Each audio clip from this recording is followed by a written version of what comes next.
Lembra quando a Leila saiu da Libra?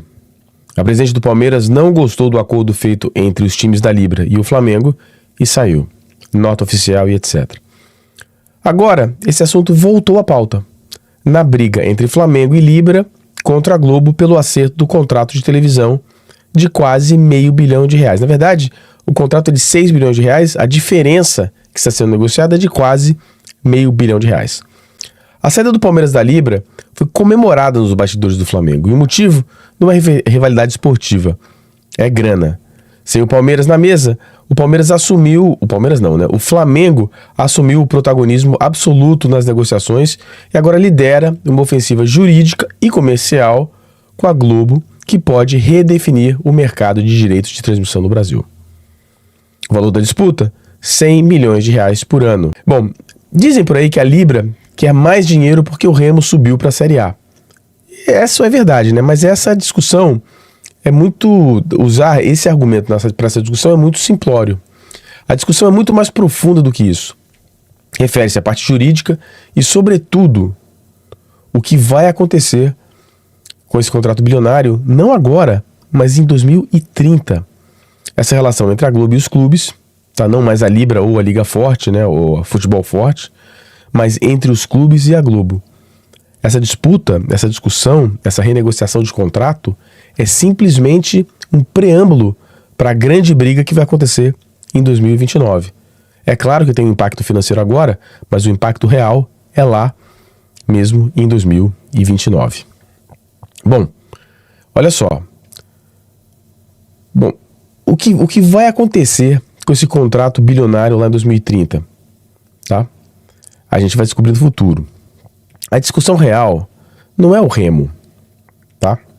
É sobre a simetria contratual, teoria da imprevisão e o desenho de poder para o próximo ciclo de TV em 2030. Nesse vídeo, nós vamos abrir a caixa preta do contrato de R$6 bilhões entre a Libra e a Globo e vamos comentar algumas coisas importantes.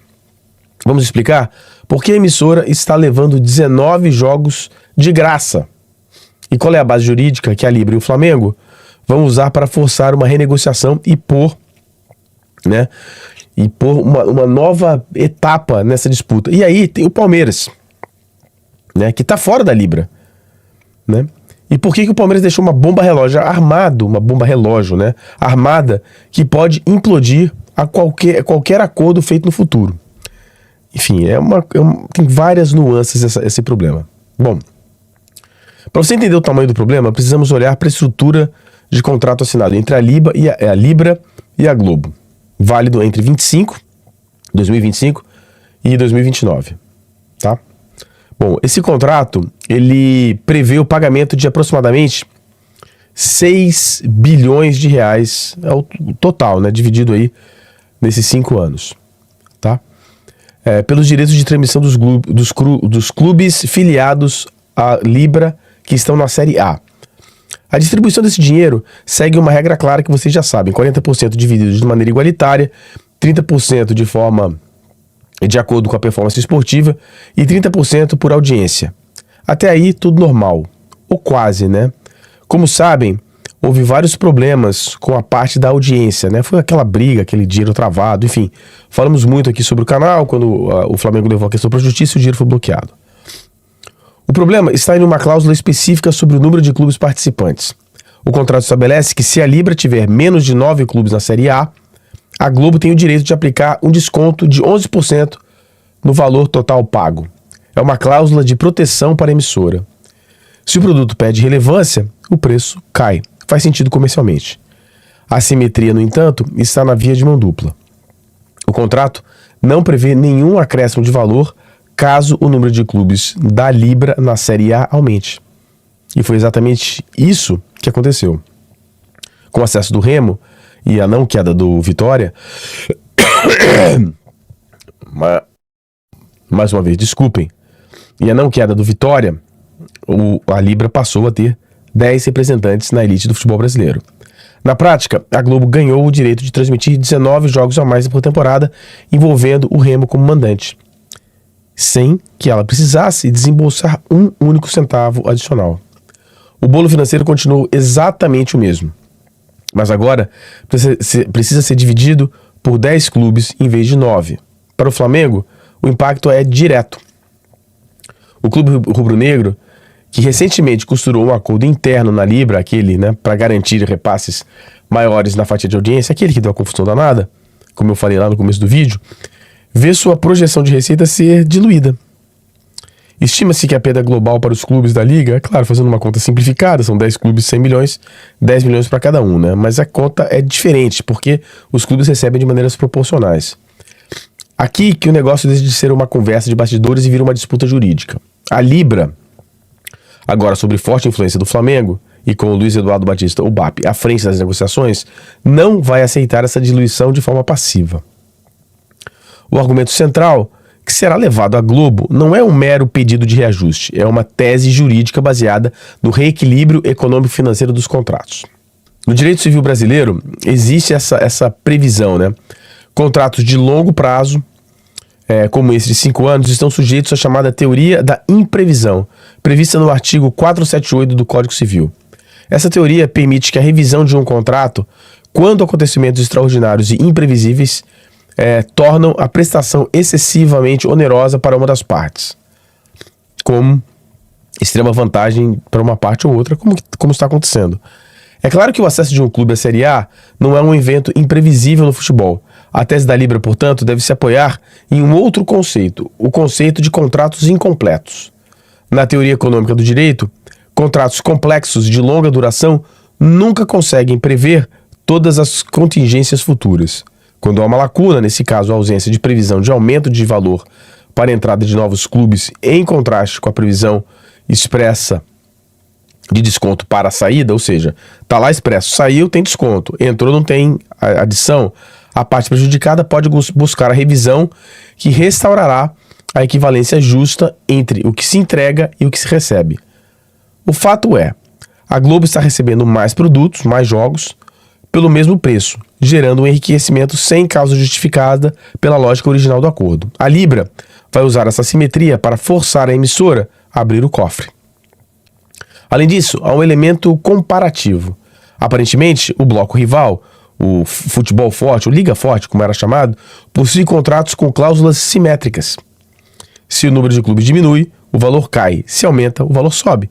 A Libra vai exigir que a Globo apresente os termos negociados com o Futebol Forte União, invocando o princípio da isonomia esportiva e busca de uma equiparação de condições. A Globo, por sua vez, tem uma defesa sólida.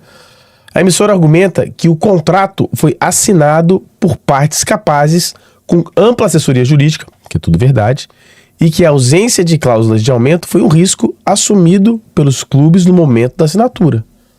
Para a Globo, o contrato tem segurança jurídica plena e não há lacuna, mas sim uma regra pactuada que deve ser cumprida. Se a disputa entre Libra e Globo já é complexa, agora tem a sombra do Palmeiras, que torna o cenário ainda mais, digamos assim, volátil. Quando a presidente Leila Pereira decidiu retirar o Palmeiras da Libra para negociar seus direitos de forma independente ou através do Futebol Forte União, ela não saiu de mãos abanando. O Palmeiras exigiu e conseguiu registrar em documento que a sua saída não poderia resultar em nenhum prejuízo financeiro em relação às condições que estavam postas no acordo original da Libra. A bomba relógio é a seguinte: se o Flamengo e a Libra conseguirem dobrar a Globo e arrancar os 100 milhões por ano, o Palmeiras terá ou não direito a essa fatia? A interpretação do Palmeiras, baseada no documento de saída, é que sim. Se as condições do contrato original melhorarem, o clube paulista deve ser beneficiado proporcionalmente, pois garantiu a manutenção dos seus direitos atrelados àquele acordo base. A visão dos clubes que permaneceram na Libra, liderados pelo Flamengo, é diametralmente oposta. O entendimento é que a garantia dada ao Palmeiras era uma proteção contra perdas, não um passaporte para ganhos futuros obtidos pelo esforço de negociação de quem ficou no bloco. Quem não participa do risco e do desgaste de uma negociação não pode colher os frutos. É uma outra visão. Eu, como não sou advogado, vocês sabem que eu não sou advogado, ainda não tenho uma opinião sobre esse assunto, vou precisar pesquisar mais e consultar outros advogados. Essa divergência tem potencial para gerar uma nova batalha jurídica, fato. Dessa vez entre os próprios clubes, travando o repasse de qualquer valor adicional que a Globo venha a pagar. O que estamos presenciando não é apenas uma briga por 100 milhões de reais. É um ensaio geral para a guerra de 2030, como eu falei no começo aqui do vídeo. Os contratos atuais de direitos de transmissão terminam em 2029. A forma como a Globo, a Libra e a LFU ou FFU se comportarem nessa discussão vai ditar as regras do próximo ciclo.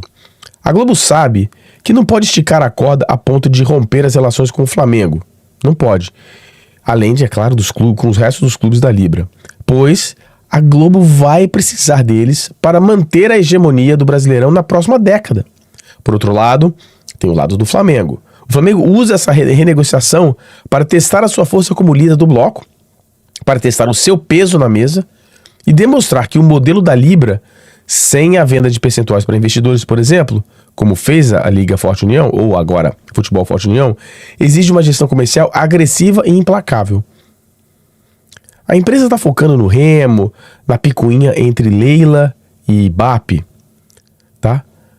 Mas o verdadeiro jogo está acontecendo na sala de reunião com essa discussão sobre o que vai acontecer em 2030. O Flamengo entendeu que no futebol moderno a vitória financeira fora do campo é o que garante a hegemonia esportiva dentro dele. Tem um ponto que a gente precisa comentar novamente. Refere-se à péssima qualidade do contrato da Libra com a Globo. Além de ter gerado aquela disputa judicial imensa entre os clubes por causa da questão da audiência, ainda gera essa discussão com a Globo.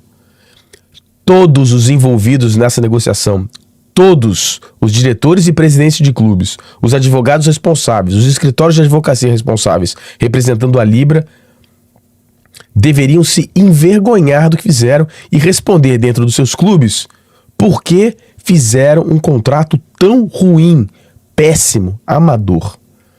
Um contrato de mais de 6 bilhões de reais. Com a quantidade de problemas, demonstra a qualidade organizacional do futebol brasileiro e corrobora minha tese que grande parte dos clubes associativos governam os seus clubes de forma amadora e intencional para justificar a transformação em SAF.